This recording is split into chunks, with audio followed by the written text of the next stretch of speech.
जगत में प्रत्येक व्यक्ति को किसी ना किसी प्रकार की निर्बलता अवश्य होती। जैसे कोई बहुत तेजी से दौड़ नहीं पाता तो कोई अधिक भार नहीं उठा पाता, कोई असाध्य रोग से पीड़ित रहता है तो कोई पढ़े हुए पाठों को स्मरण में नहीं रख पाता। ऐसे अनेकों उदाहरण और भी हैं। क्या आप किसी ऐसे व्यक्ति को जानते हैं जिसे सब कुछ प्राप्त हो और हम जीवन की उस एक निर्बलता को जीवन का केंद्र मानकर जीते हैं? इस कारणवश हृदय में दुख और असंतोष रहता है सदा।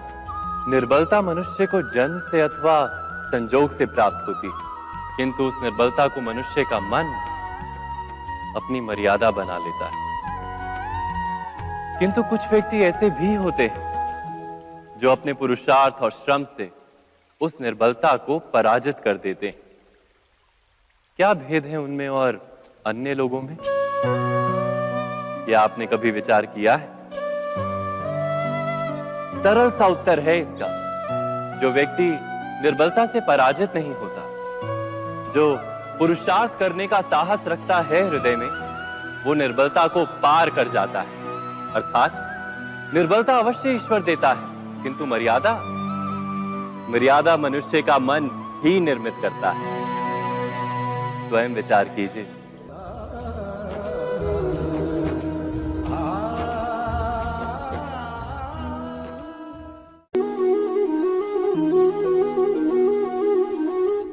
भविष्य का दूसरा नाम है संघर्ष। हृदय में आज इच्छा होती है और यदि पूर्ण नहीं हो पाती तो हृदय भविष्य की योजना बनाता है। भविष्य में इच्छा पूर्ण होगी ऐसी कल्पना करता रहता है, किंतु जीवन ना तो भविष्य में है ना अतीत में। जीवन तो इस क्षण का नाम, अर्थात इस क्षण का अनुभव ही जीवन का अनुभव। पर हम ये जानते हुए भी इतना सा सत्य समझ नहीं पाते। या तो हम बीते हुए समय के स्मरणों को घेर कर बैठे रहते, या फिर आने वाले समय के लिए हम योजनाएं बनाते रहते हैं और जीवन जीवन बीत जाता है। एक सत्य यदि हम हृदय में उतार लें कि ना हम भविष्य देख सकते हैं, ना ही भविष्य निर्मित कर सकते हैं, हम तो केवल धैर्य और साहस के साथ भविष्य को आलिंगन दे सकते हैं, स्वागत कर सकते हैं भविष्य का। तो क्या जीवन का हर पल जीवन से नहीं भर जाएगा? स्वयं विचार कीजिए।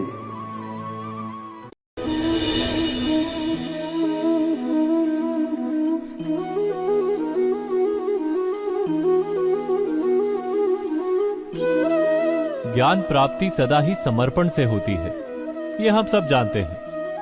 किंतु समर्पण का वास्तविक महत्व क्या है? क्या हमने कभी विचार किया? मनुष्य का मन सदा ही ज्ञान प्राप्ति में विभिन्न बाधाओं को उत्पन्न करता है। कभी किसी अन्य विद्यार्थी से ईर्ष्या हो जाती है, कभी पढ़ाए हुए पाठों पर संदेह जन्मता है और कभी गुरु द्वारा दिया गया दंड मन को अहंकार से भर देता है। नहीं, क्या ऐसा नहीं होता? न जाने कैसे कैसे विचार मन को भटकाते हैं और मन की इसी अयोग्य स्थिति के कारण हम ज्ञान प्राप्त नहीं कर पाते। मन की योग्य स्थिति केवल समर्पण से निर्मित होती है। समर्पण मनुष्य के अहंकार का नाश करता है, ईर्ष्या, महत्वाकांक्षा आदि भावनाओं को दूर कर हृदय को शांत करता है और मन को एकाग्र करता है। वास्तव में ईश्वर की सृष्टि में ना ज्ञान की मर्यादा है ना ज्ञानियों की। गुरु दत्तात्रेय ने तो गाय और श्वान से भी ज्ञान प्राप्त कर लिया था। अर्थात विषय ब्रह्म ज्ञान का हो या जीवन के ज्ञान का या गुरुकुल में प्राप्त होने वाले ज्ञान का, उसकी प्राप्ति के लिए गुरु से अधिक महत्व है उस गुरु के प्रति हमारा समर्पण। क्या ये सत्य नहीं?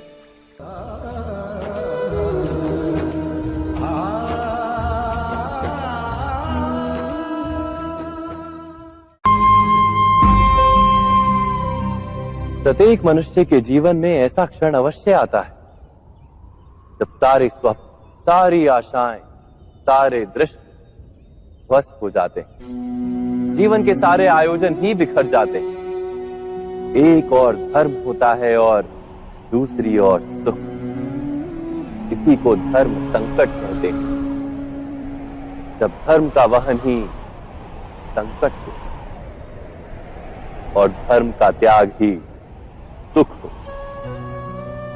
विचार कीजिए, कभी किसी स्वजन के विरुद्ध सत्य बोलने का अवसर प्राप्त हो जाता है, कभी ठीक दरिद्रता के समय सरलता से चोरी करने का मार्ग प्राप्त हो जाता है, कभी किसी शक्तिशाली राजनेता या राजा के कर्मचारी का अधर्म प्रकट हो जाता है। सबके जीवन में ऐसी घटना बनती ही रहती है। अधिकतर लोग ऐसे किसी क्षण को धर्म संकट के रूप में जान ही नहीं पाते। हमें किसी प्रकार के संघर्ष का अनुभव ही नहीं होता। सहजता से सुख की ओर खींचे चले जाते हैं, जैसे मक्खी गुड़ की ओर खींची चली जाती। वास्तव में धर्म संकट का क्षण ईश्वर के निकट जाने का क्षण होता है। यदि हम संघर्षों से भयभीत ना हो, सुख की ओर आकर्षित ना हो, अपने धर्म पर दृढ़ रहे, तो ईश्वर का साक्षात्कार दूर नहीं।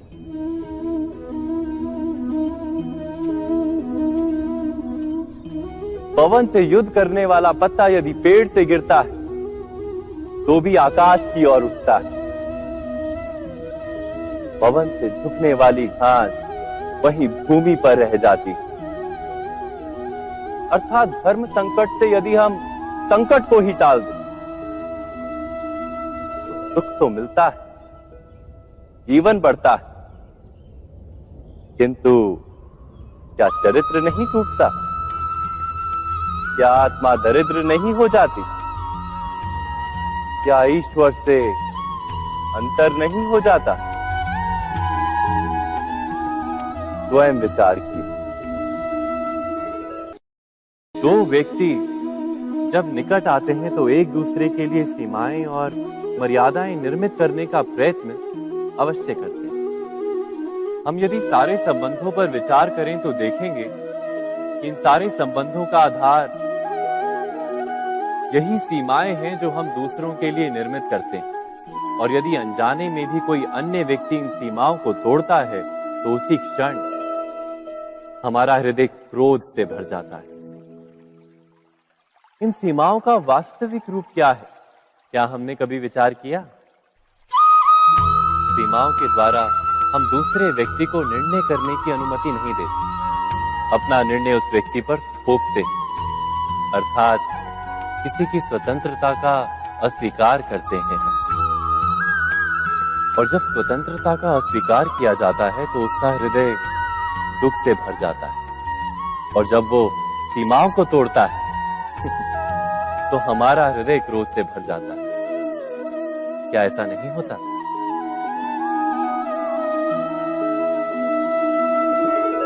पर यदि एक दूसरे की स्वतंत्रता का सम्मान किया जाए तो किसी मर्यादाओं या सीमाओं की आवश्यकता ही नहीं होती। अर्थात जिस प्रकार स्वीकार किसी संबंध का देह है, क्या वैसे ही स्वतंत्रता किसी संबंध की आत्मा नहीं? स्वयं विचार कीजिए। सबके जीवन में ऐसा प्रसंग अवश्य आता है कि सत्य कहने का निश्चय होता है हृदय में, किंतु मुख से सत्य निकल नहीं पाता। कोई भय मन को घेर लेता है।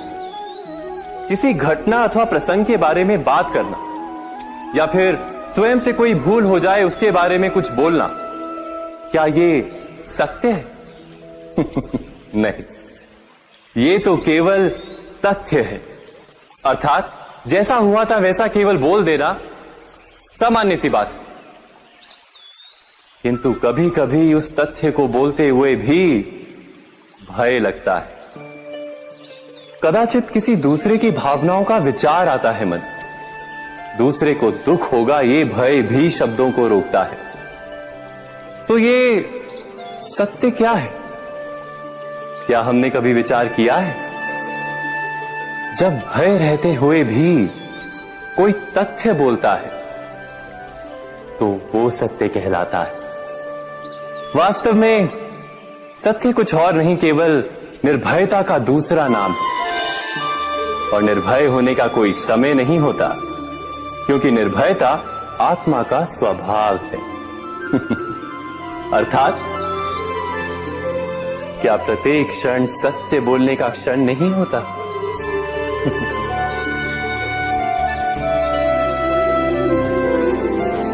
स्वयं विचार कीजिए।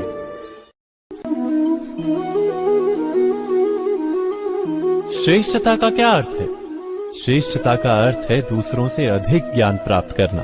अर्थात मूल्य इस बात का नहीं कि स्वयं कितना ज्ञान प्राप्त किया, मूल्य इस बात का है कि प्राप्त किया हुआ ज्ञान अन्य लोगों से कितना अधिक है। अर्थात श्रेष्ठता की इच्छा ज्ञान प्राप्ति को भी एक स्पर्धा बना देती है। और स्पर्धा में विजय अंतिम कब होती है?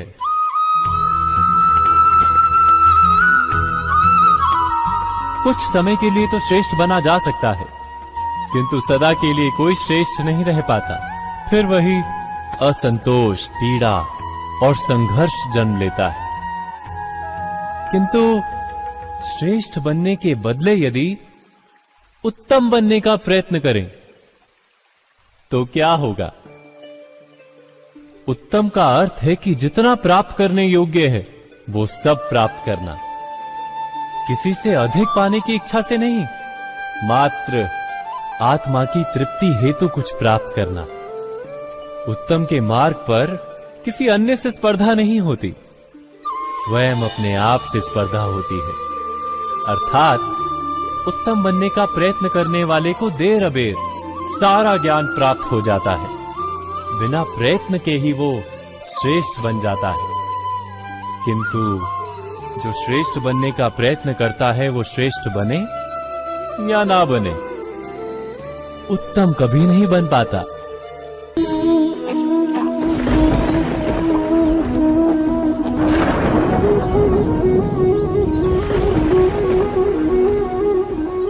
सपनों और पूर्वाभासों के आधार पर हम भविष्य के सुख दुख की कल्पना करते हैं। भविष्य के दुख का कारण दूर करने के लिए हम आज योजना बनाते हैं। किंतु कल के संकट को आज निर्मूल करने से हमें लाभ मिलता है या हानि पहुंचती है? ये प्रश्न हम कभी नहीं करते। सत्य तो ये है कि संकट और उसका निवारण साथ जन से, व्यक्ति के लिए भी और सृष्टि के लिए भी। नहीं, आप अपने भूतकाल का स्मरण कीजिए, इतिहास को देखिए। आप तुरंत ही ये जान पाएंगे कि जब जब संकट आता है तब तब उसका निवारण करने वाली शक्ति भी जन्म लेती है। यही तो जगत का चलन है।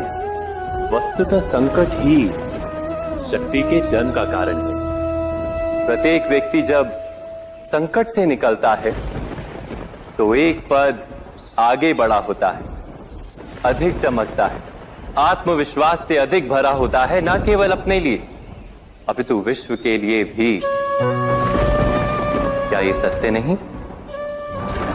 वास्तव में संकट का जन्म है एक अवसर का जन्म, अपने आप को बदलने का, अपने विचारों को ऊंचाई पर करने का अवसर, अपनी आत्मा को बलवान और ज्ञान मंडित बनाने का अवसर। जो ये कर पाता है उसे कोई संकट नहीं होता, किंतु जो ये नहीं कर पाता वो तो स्वयं एक संकट है विश्व के लिए। विचार कीजिए।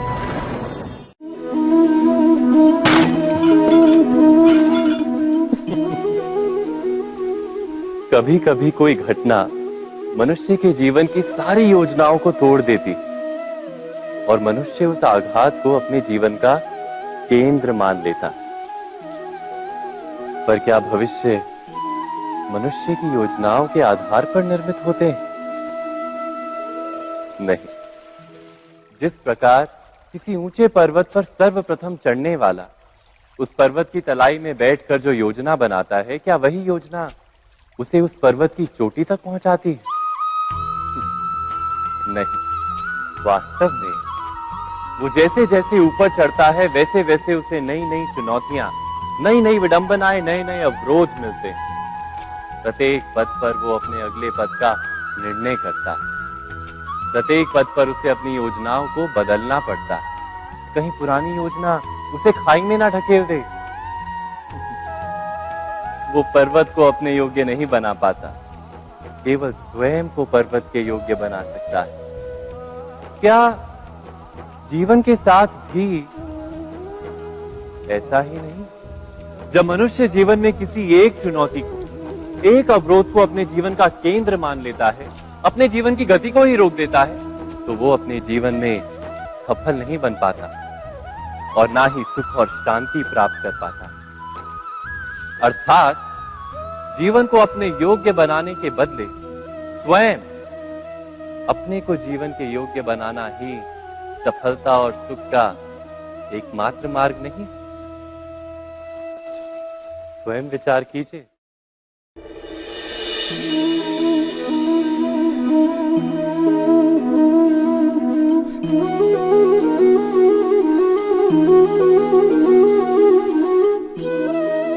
जीवन का हर क्षण निर्णय का क्षण होता है।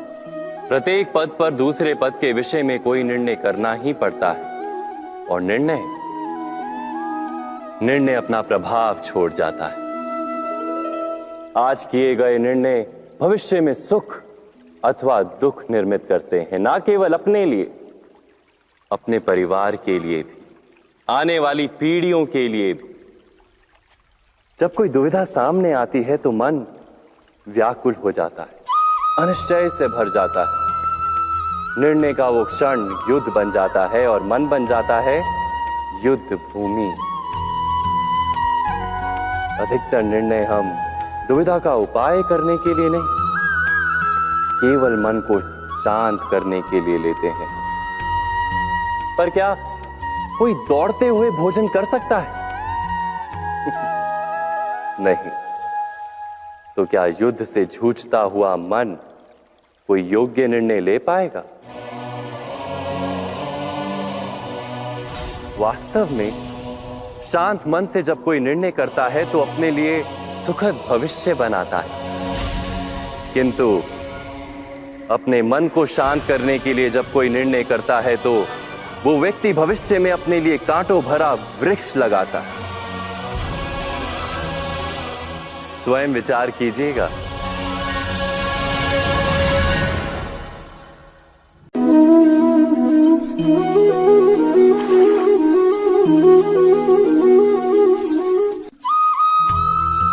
जीवन में आने वाले संघर्षों के लिए जब मनुष्य स्वयं को योग्य नहीं मानता, जब उसे अपने ही बल पर विश्वास नहीं रहता, तब वो सद्गुणों को त्याग कर दुर्गुणों को अपनाता है।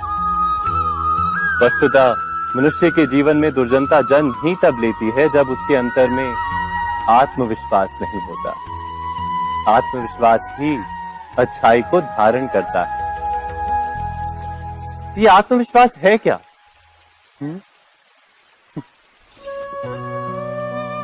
जब मनुष्य ये मानता है कि जीवन का संघर्ष उसे दुर्बल बनाता है, तो उसे अपने ऊपर विश्वास नहीं रहता। वो संघर्ष के पार जाने के बदले संघर्ष से छूटने के उपाय ढूंढने लगता है। किंतु जब वो ये समझता है कि ये संघर्ष उसे अधिक शक्तिशाली बनाते हैं, ठीक जैसे व्यायाम करने से देह की शक्ति बढ़ती, तो प्रत्येक संघर्ष के साथ उसका उत्साह बढ़ता है। अर्थात आत्मविश्वास और कुछ भी नहीं, मन की स्थिति, जीवन को देखने का दृष्टिकोण मात्र है। और जीवन का दृष्टिकोण तो मनुष्य के अपने वश में होता है। स्वयं विचार कीजिए।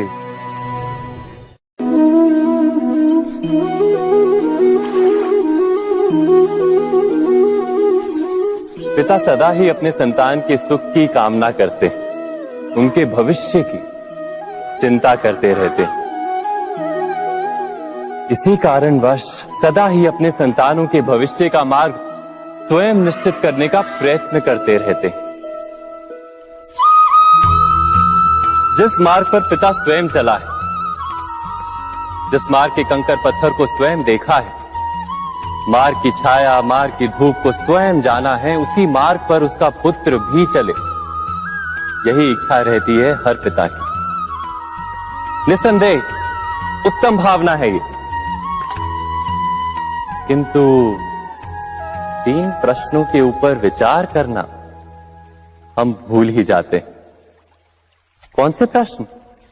प्रथम प्रश्न, क्या समय के साथ प्रत्येक मार्ग बदल नहीं जाते? क्या समय सदा ही नई चुनौतियों को लेकर नहीं आता? तो फिर बीते हुए समय के अनुभव नई पीढ़ी को किस प्रकार लाभ दे सकते हैं? दूसरा प्रश्न, क्या प्रत्येक संतान अपने माता पिता की छवि होता है? हाँ, संतानों को संस्कार तो अवश्य माता पिता देते हैं, किंतु भीतर की क्षमता तो ईश्वर देते हैं। तो जिस मार्ग पर पिता को सफलता मिली है, विश्वास है कि उसी मार्ग पर उसकी संतानों को भी सफलता और सुख प्राप्त होगा।